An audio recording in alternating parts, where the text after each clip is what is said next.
Your Steve Jones Show podcast is loading now. The Steve Jones Show podcast is sponsored by Sunbury Motors, North 4th Street in Sunbury, and Sunbury Motors Kia, routes 11 and 15 in Hummel's Wharf.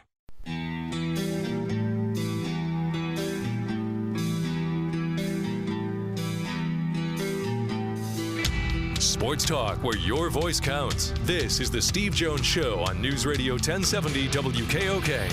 Now from the Sunbury Motors Studio, here's Steve Jones.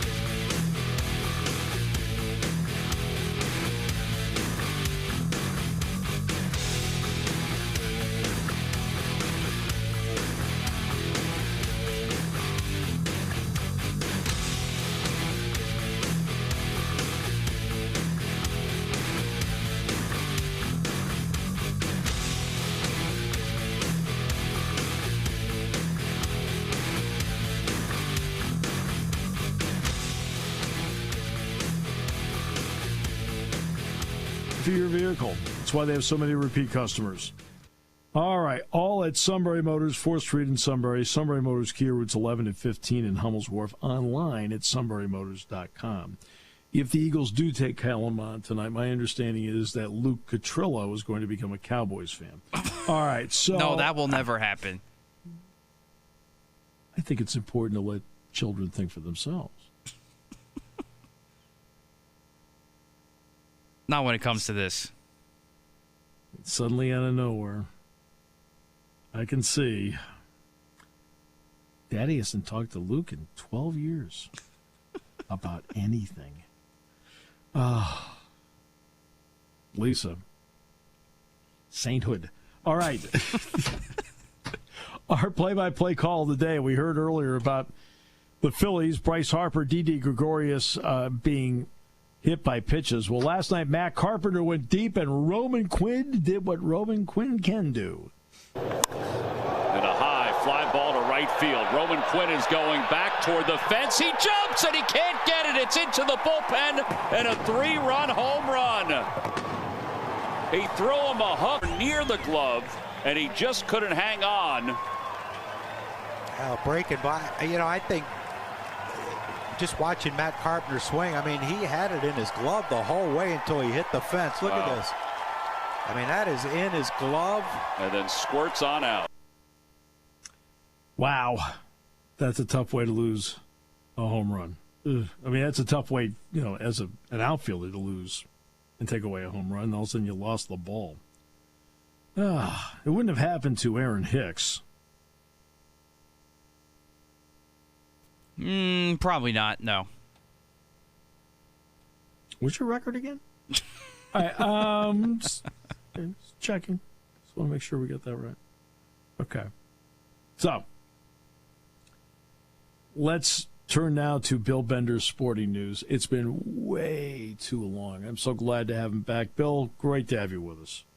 I didn't take you guys' call because Mom needed to find a street here in Pickerington, Ohio. And when she can't find something, it's always her son's fault. So, we got that done. And happy to talk to you, Steve. It's been way too long. Way too long. And by the way, when it comes to that subject, we've all been there. Okay. Well, you have to help out Mom. All right. I want to get to now at the end. I want to talk about Major League. I hope you don't mind. Because the column you wrote about the Major League thing was just phenomenal. Phenomenal. All right. We're both big fans of it. But I want to get to what you say, the 8 safest picks in the draft. Now, obviously, I'm sorry. Hello? Yeah, I'm right here. Yeah. Yeah, okay. The 8 safest picks in the draft. Okay, Trevor Lawrence is going to go first overall, and let's face it, he's been the number one guy in high school, the number one guy in college, and now the number one guy when it comes to the NFL draft. I think he defines, for the most part, barring injury, safe as safe gets, right? Yeah, and when you do a safe pick, quarterbacks are tough. So the reason I put him there, Steve, was if you don't draft Trevor Lawrence number 1 tonight, you could feel that. For Urban Meyer, that could be a career ender, being a first-year coach in the NFL. Like if he were to pull something and take a Justin Fields or a Zach Wilson, and Trevor Lawrence is who I think he's going to be, that would probably mean for a very short NFL coaching career for Urban Meyer. Penei Sewell from Oregon is the next guy on your list. What makes him a really safe pick? 1 sack in 2 years of action. Talked to him this week. You know, as you guys know, or maybe don't know, I mean, I'm based in Ohio. Bengals fans really want him. Some of them do, and I think they should, because it'd be a good long-term protector for Joe Burrow. Tackles are safe to me in general if they're that good, because, you know, he doesn't have to be a 10-time All-Pro, but if he can slide around a little bit, he can protect the quarterback. Well, the guy he impressed, as you wrote, was Anthony Munoz. The number of times that Jack Ham has talked to me about Anthony Munoz, all right, that is, to me, that's a clincher on high praise. Well, and here's the thing about Anthony Munoz, and you're old enough like me to appreciate him. And the one thing I always heard, and I wonder if Jack tells you this, and this is one of the things I hear about him all the time, is that his technique did not change from maybe his freshman year at USC to his final season in the NFL. He was legitimately, I think, the best offensive lineman of all time. And when you're drawing that kind of comparison, it makes it hard not to like what you see in Penei. And I talked to him this week, and he's a very grounded individual that I think could have a lot of good times in the NFL. Now, we're not done with offensive tackles here, because Elijah Vera Tucker from USC is number 13 overall on Sporting News Big Board. What is to like about him? Well, again, another guy that has kind of shot up as the process has gone on. Didn't see a ton of him last year, but, you know, safe to me is a guy that's athletic enough, doesn't give up a lot of sacks, and could play guard at the next level. And you're starting to see that. I mean, obviously, and he played in a scheme that should translate well in the NFL when you were protecting Keaton Slovis last year, and now he goes to protecting whoever it will be, probably a top 15 pick. Right. Rashawn Slater of Northwestern. Northwestern may end up with 2 first-round guys, with Newsome, the defensive back, and Slater. Now, Slater did not play last season, and I know there's some people that have been concerned that when he was asked to play in the Senior Bowl because he hadn't played, he opted out of that as well. But when you look at Slater, who, by the way, is one notch higher on the SM Big Board, what is it about him you like?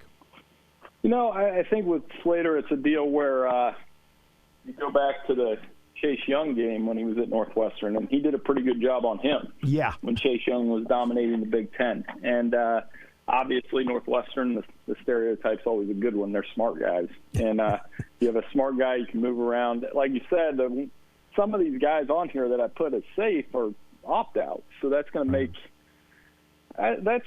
I don't think it's as big a deal. And, you know, whether it's Slater, Parsons, Jamar Chase, several others, I mean, that will be looked at very closely considering what they did last season. And then to no fault their own, obviously, with COVID, that happens. Well, that doesn't happen. That's why. Right. Well, in 2019, he didn't allow a sack. He allowed just 1 hit in 11 starts. And as for the opt-outs, this is my opinion, and let's see if you have a different opinion. I think the guys that, quote, opted out, COVID reasons, or whatever the reason happens to be, they are not affected in this draft, as far as I'm concerned. I think it's how they play this upcoming season will then affect the impression of what an opt-out is or isn't in future drafts. I think, you know, this group won't be affected, but they'll give you an impression as to whether it's even a consideration down the road. For sure. And I think I wrote about this earlier this week. You know, going in, aside from Trevor Lawrence, going into this draft this time of last year, Penei Sewell and Micah Parsons were, in my opinion, the best offensive non-quarterback and the best defensive player on the board. And, you know, obviously Penn State fans are familiar with Parsons. He's this game-changing linebacker, side-to-side linebacker. Fits the new NFL very well. And that's why I'm a little surprised at where I'm seeing him in mocks, because I see a linebacker that can really change the look of your defense with his ability to both disrupt the run and cover the pass. Agreed. Well, you brought up Jamar Chase. Obviously, he opted out as well. What makes, now, in a draft that has Devontae Smith, has Jalen Waddle, because they were able to shine, they played, but Chase didn't, so remind everybody what they've missed out on. I mean, he did everything Devontae Smith did the year before. Caught 20 touchdowns, averaged 22 yards a catch. Was Joe Burrow's favorite target at LSU. Kind of the prototype number one receiver body, too. And that's a little bit of the difference with him and Waddle and Smith. I mean, everybody's talking about Devontae Smith's weight. Everybody's talking about Jalen Waddle being more of a slot receiver in the NFL. I think that's a bit overblown considering what we saw with Justin Jefferson. But Jamar Chase is a supremely talented receiver, and that's the one out of all those opt-outs. I think I'm watching him the closest because receiver, there is a learning curve in the NFL that's a little bit more difficult than those other positions. Gregory Rousseau, Miami. He is another player who opted out. But, boy, he has put up some big stats. He did have to overcome an injury. And you pointed out he has done a lot of offseason work with Calais Campbell. Calais Campbell's pretty good, too. Yeah. And I think Rousseau kind of profiles like him to me. Maybe even more disruptive off the edge, could get a lot of sacks, had that monster year. And had he not opted out, Steve, they were kind of looking at him as this year's Chase Young, a guy that could – challenge with 15, 17 sacks, and I think he'll add that to an NFL team. And where he'll fall in the draft, and it's going to be a gift for somebody, he's probably going to fall to a playoff contender, and they'll use him right away. All right, Patrick Surtain would probably be the number one corner in this draft. I think everybody acknowledges that. Okay, but you're drafting further down in this. You're not going to get Patrick Surtain. If you get J.C. Horn of South Carolina, what do you get there? He did okay. I mean, he did well on all these SEC receivers. I think the stat that I read off Pro Football Focus was that Devontae Smith had 60 yards on him, and that was the most a receiver got on him all year. That's pretty good when you're talking about a corner. And he's long, he's athletic. There is maybe somewhat of an over-reliance on press coverage with corners now, but he can play. And I think, he'll fall again to a playoff contender, and his stock has really gone up. Whereas Caleb Farley, the Virginia Tech corner that opted out, he's kind of slipped a little bit. So I'm interested to see which one of those two corners will follow Surtain as the second cornerback drafted. All right, so now let's get to a guy that a lot of people in Pittsburgh think that they may get with the Steelers because they do have an opening at running back. Najee Harris of Alabama. It's not like Nick Saban hasn't done a good job of developing running backs for the NFL, he and his staff. What does a team get in Najee Harris? A lot of athleticism. He was known in college for these hurdles. He made some incredibly athletic plays at Alabama, but he also scored a ton of touchdowns. And I think the thing I like about him most isn't even the prolific rushing titles, the touchdowns, those kind of things. It's the ability to catch the ball out of the backfield. He's exactly what Pittsburgh needs. That kind of running back that can change the game a little bit and wear on somebody with his physicality. And like you said, I mean, early Saban's running backs, the early part of this dynasty, guys like Trent Richardson and I would argue Mark Ingram and Yeldon, they weren't as good as the guys that they have now. Right. Derrick Henry, Josh Jacobs, and now Najee Harris. They figured something out there, and it's one of those kind of like the assembly line knowledge or analogy gets used a lot, and you got to trust that assembly line, in my opinion. Yeah, and it's quite an assembly line. There's no question. Why all the questions on Justin Fields? If I was drafting, and this is probably why I'm not a GM, I think he's the second best quarterback on the board. See, I'm completely with you on that. Maybe it's Big Ten bias. Maybe it's watching what he did. But, I mean, I think he is the story tonight, in my opinion. Where does he fall? Who takes a chance on him? What does that become? And I think, all the criticisms, the work ethic, the one-read stuff, he is managing epilepsy. That is something that you obviously have to monitor. That's a very serious condition. But in terms of just what you and I watched on the field the last year in the Big Ten, it was flawless football. Great decision maker, offers plays with his legs. Here's the thing that I pulled out today, though, and I don't know if you saw the article or not. You'd win some money if you walked into a bar and you said, the Ohio State quarterback with the most starts in the Super Bowl era is Mike Tomczak. Yeah, and he wasn't even drafted. That is incredible to me. Yeah, I know. And that you think over the years, some of the guys like Joe Germain and a couple of guys like that along the way, but they have not been a cradle of pro quarterbacks. Just haven't. And I think there's something to that, and that's why he is a lightning rod in this draft, in my opinion, because it trickles down to the Big Ten. So if Justin Fields is great in the NFL, And you already see you and I know what Ohio State brings in recruiting every year. Mm-hmm. It's only going to strengthen that quarterback room because they're going to be guys. I think he's a standard setter in some ways. And Dwayne Haskins, I was high on him too, and he obviously flopped a little bit and has a long way to go to revive his career. But it is something to keep in mind. I mean, the Big Ten quarterback is one of those. We all talk about Brady and Breeze, but Brady and Breeze weren't first-round guys. No. Before Haskins, you had to go all the way back to Kerry Collins for a first-round pick. Right. And that to me is stunning in some ways. Yeah, and I think that tells a story unto itself because what Breeze was a second-round pick. He may have been the first pick of the second round. We know Brady was a sixth-round pick. All right, I've got to ask you about earlier in the month you wrote a column about Major League, the movie Major League. It's been 32 years. You love the movie. I love the movie because it's just fun. Oh, yeah. In the reaction you received to it, what's the reaction that surprised you from people about how they reacted to the column? Because, I mean, you go through 30 different items here on Major League, all of which are accurate and fun. It's the most quotable sports movie of all time, in my opinion. I mean, for those of us that have been in this business, I've watched a baseball game and you're at one, you say, just a bit outside or something like that. Or, quoting Charlie Sheen and Tom Berenger and the actors. And it's literally the perfect movie. And it probably helps that I grew up in Ohio. And, I remember watching it with my dad. And I always tell people that, and I was probably a little young to be watching it with my dad at the time. But I never heard my late father laugh harder at a movie than he did at that one. And it still sticks out in my mind at how, especially the spring training scene, right? When they all come in for spring training. I don't think I've ever heard my dad laugh that hard in his life. Oh, my goodness. Willie Mays Hayes is sleeping in the parking lot. And then all of a sudden sprints out there to go, get that guy a uniform. And everybody has done Lou Brown. Everybody's done their best Harry Doyle.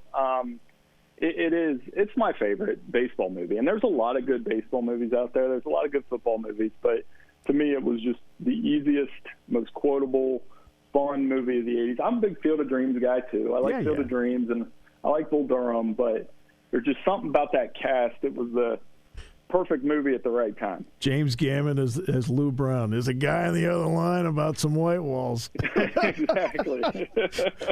This is Charlie Donovan. We'd like you to manage the Indians.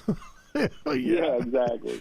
But I always tell people my favorite character is Jake Taylor, and that's what I get mocked at the most. But I kind of like that. But he's the central part of the movie. He's what Okay, we just talked about white walls. What's the Axel of the movie? Him. Yeah, he is, and I've always kind of joked. I was like, he probably played at a Big Ten school, so just that workman-like leader and all those kind of things. And it's a fun movie. We enjoy it. And it's like I said, it's just one that will always resonate with me. Major League 2 wasn't very good. There was moments in it, but it wasn't very good. Yeah, there were moments in it, and don't watch Major League 3. Right, exactly. Right, which by the way, I think was filmed in Harrisburg. So it's. Oh, I didn't know that. Yeah, I think that was filmed in Harrisburg, and Pete Vukovich is in the movie, and he's from Johnstown. So again, nice. You see, there's some Pennsylvania roots in here. There's some Pennsylvania roots. Well, just remember when they hand you a list, these are the people we're inviting to spring training. This guy passed away. Well, cross him off the list. Yeah. She's excellent in that movie as well. She's Rachel Phelps. Obviously another great character in that movie, and it's just that was a good one, and it resonates with people because they still watch it, they still quote it. I think as far as baseball movies go, it's like I said, the perfect one. Don't let anybody give you any what about Jake Taylor. Okay? Exactly. Because guess what? It revolves around him. They don't have him. The other one-liners don't work. All right. Always a pleasure. It's been far too long, Bill. Look forward to catching up soon because we can't go this long without talking. Hey, no problem, Steve. Thanks so much for having me on. Take care, and I'll talk to you soon.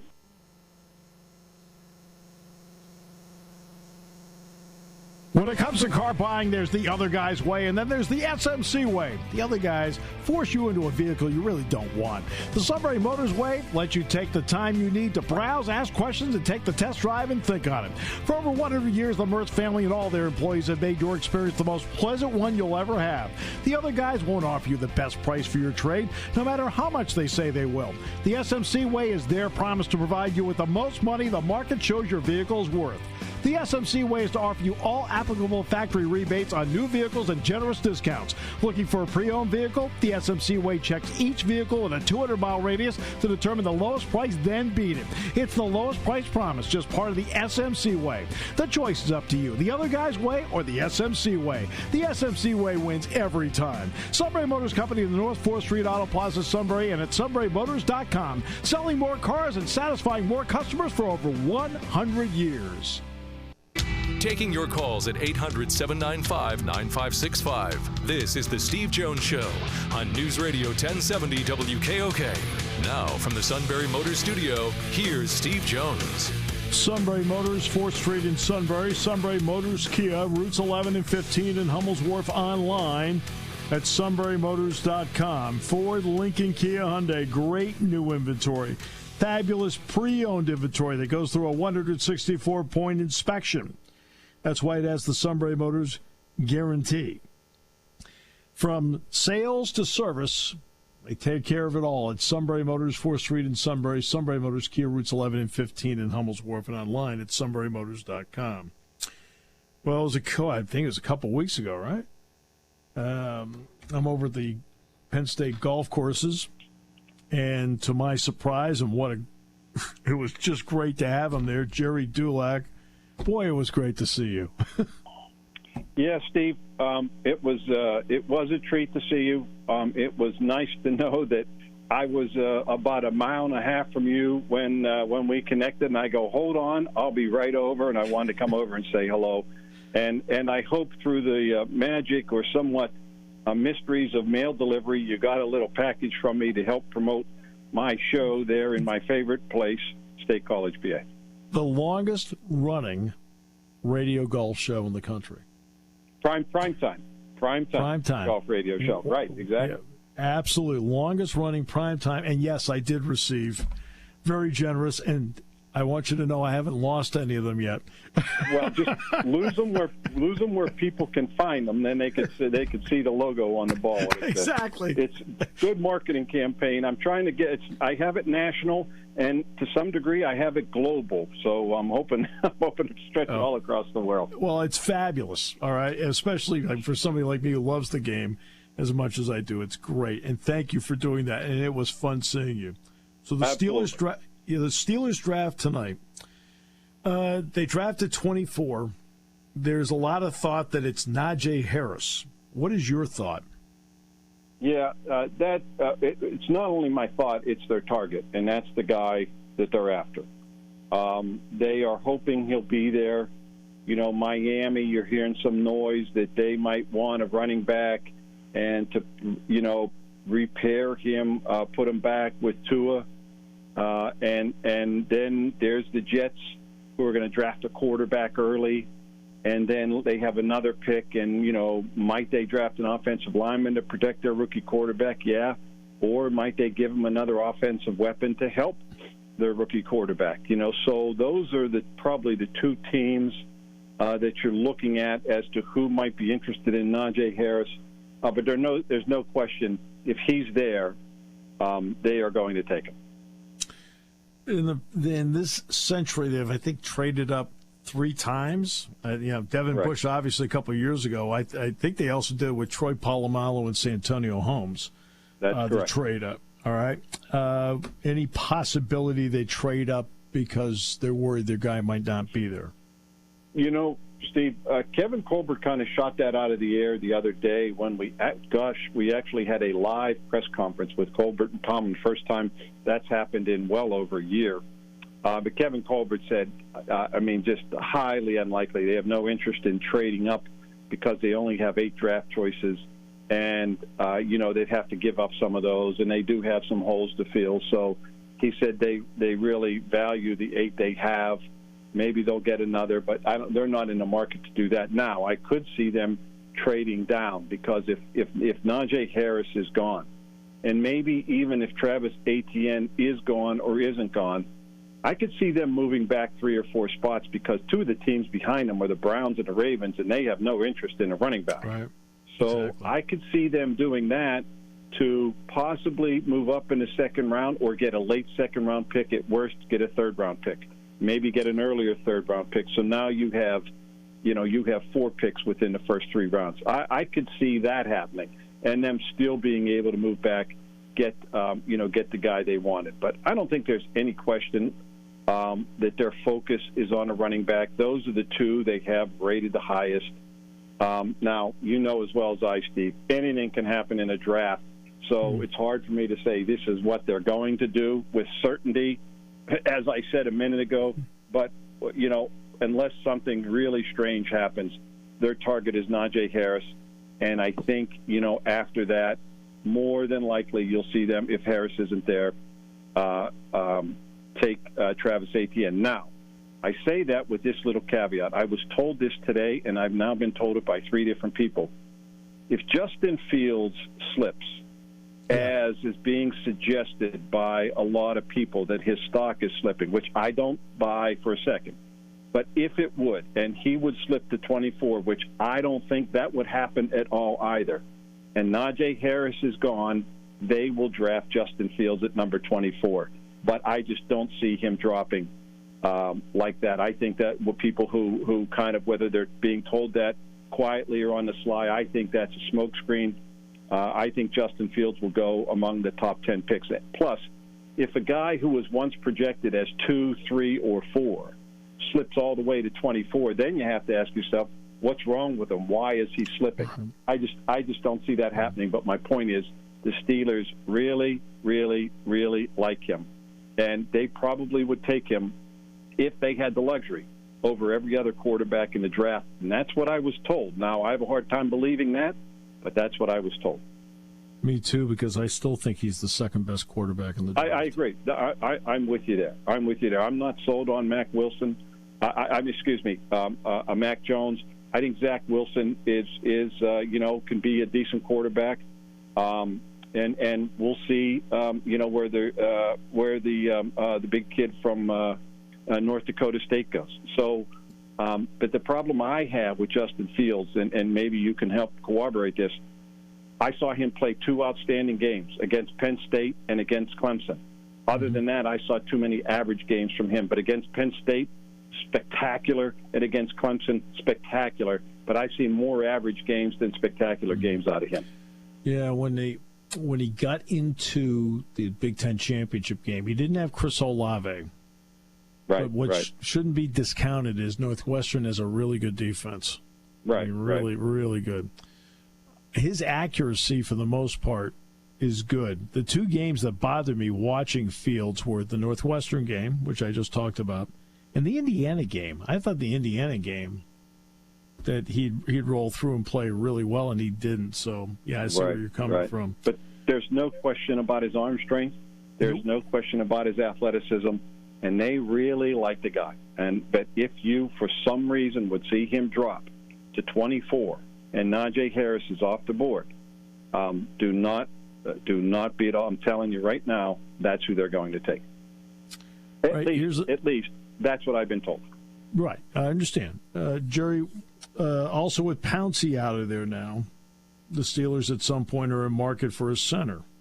And you write on PostGazette.com about Landon Dickerson. Now, outstanding prospect, but as you correctly point out, he has a history of injuries and didn't play in the championship game because of one. Yeah, and he is a first-round talent for sure. He's the best center in the draft. But, I've been told he's a potential one-contract guy, which means if you get 4 or 5 years out of him, you are lucky. And because of his history, 2 ACLs, and I believe there was another knee injury in there as well, that is a extremely high risk for a first-round draft pick.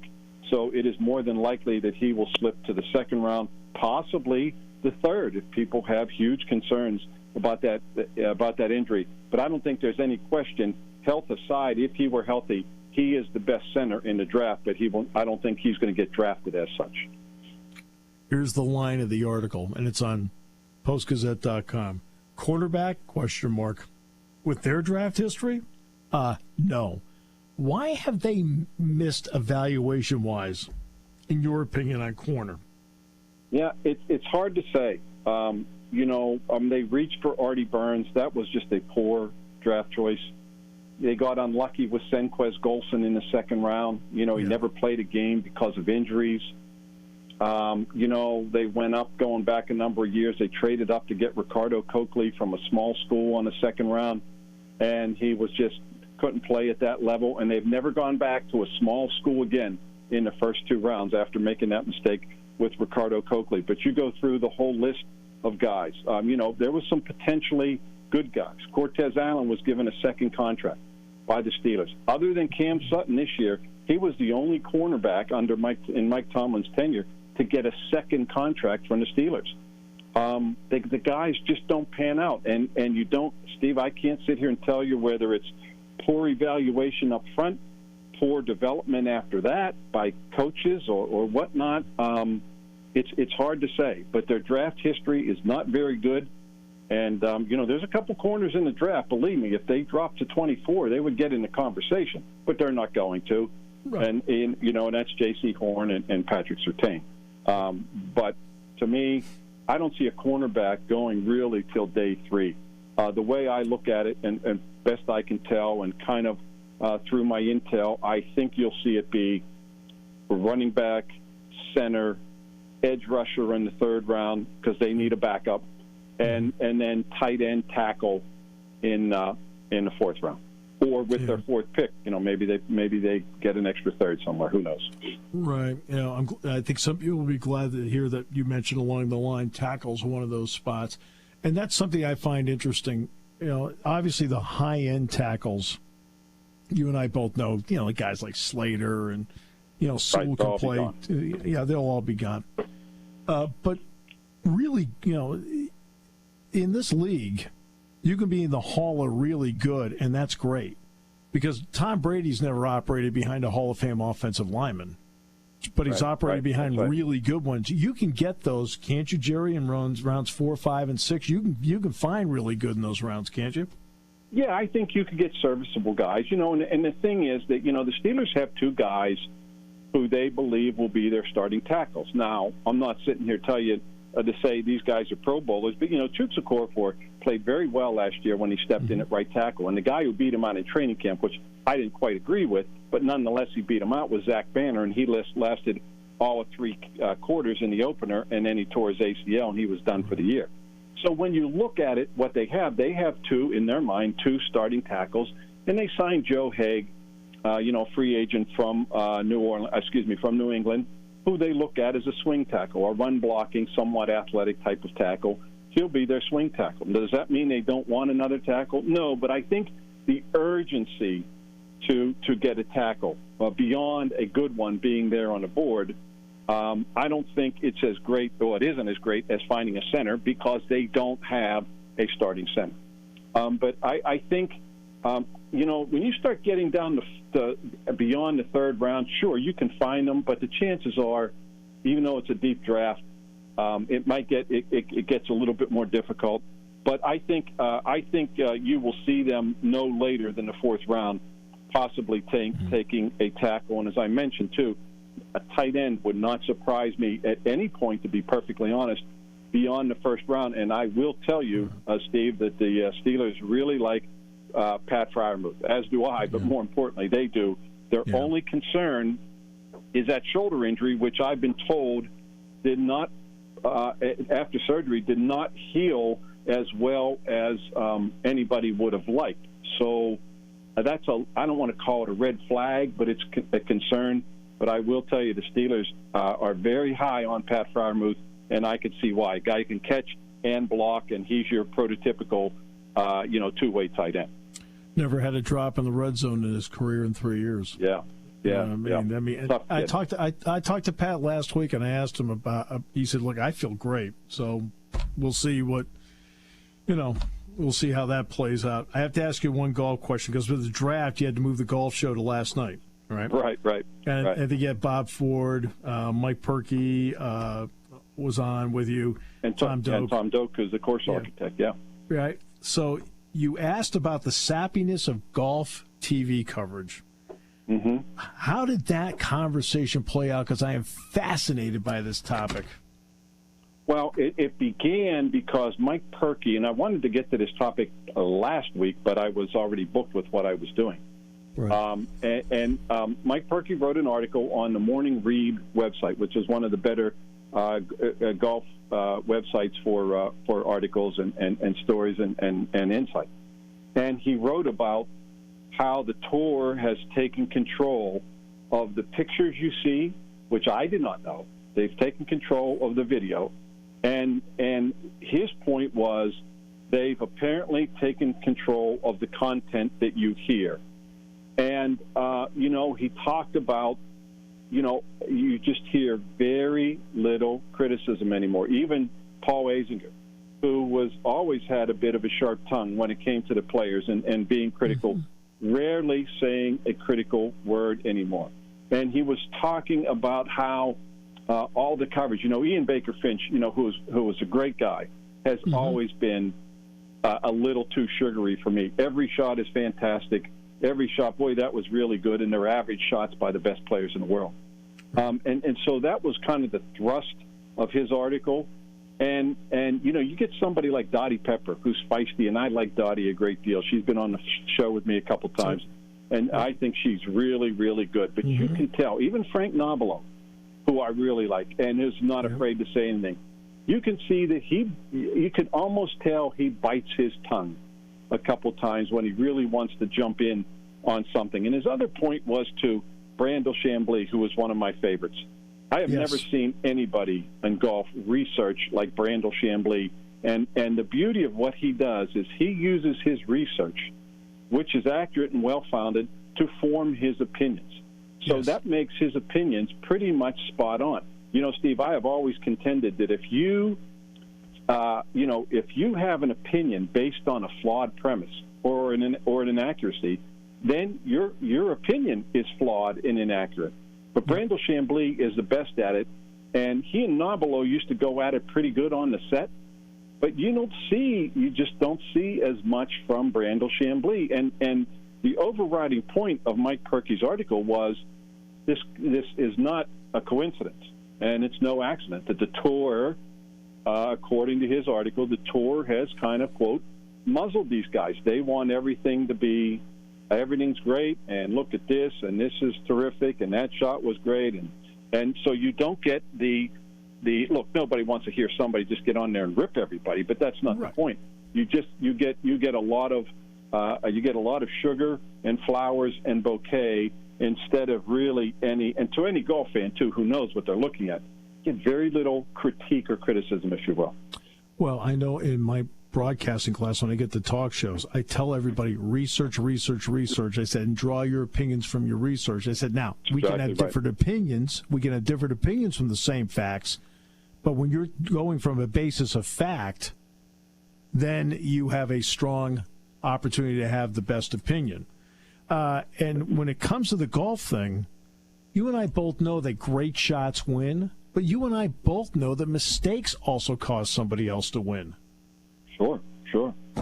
And I think I think the failure to point that up a lot. I mean, look, the days of Johnny Miller are done, of course, and you just don't see that anymore. And in the golf broadcast. So if the PGA Tour is controlling what you look at, they're also controlling what they don't want you to see. Which I can't sit here and tell you what it is they don't want you to see, but obviously there are things that they probably don't want to show. So if they're doing that and having the word out that you have to let's cut out on the criticism. Then to me, you have a bit of a journalistic problem. And like I said, I think the true golf fan knows what they're looking at. And to sugarcoat what you're looking at, it only harms the guy's reputation.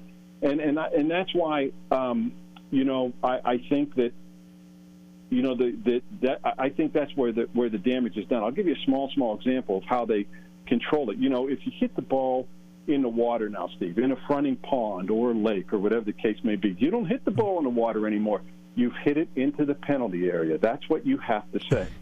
So, but the penalty area can be shrubs, it can be trees, it can be cliffs, it can be ravines, it could be a lot of things. So if you hit it in the water in the pond, say you hit it in the pond. Everybody sees where you hit it, but no, you can't say that now. You have to say, oh, he hit it in the penalty area. No, he didn't. He hit it in the lake.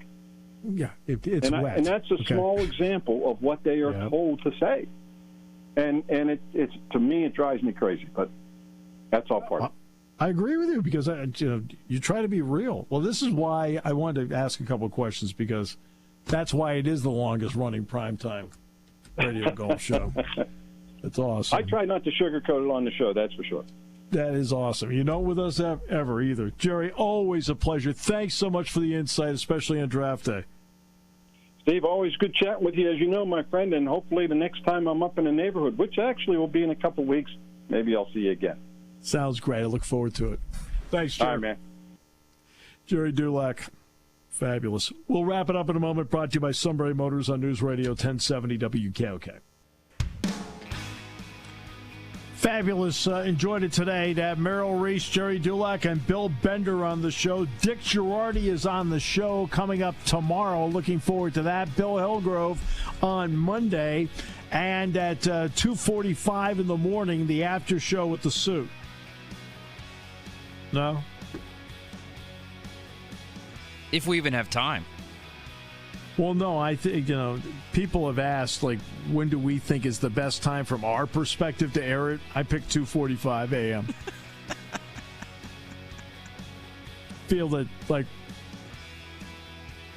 those are his people. You know?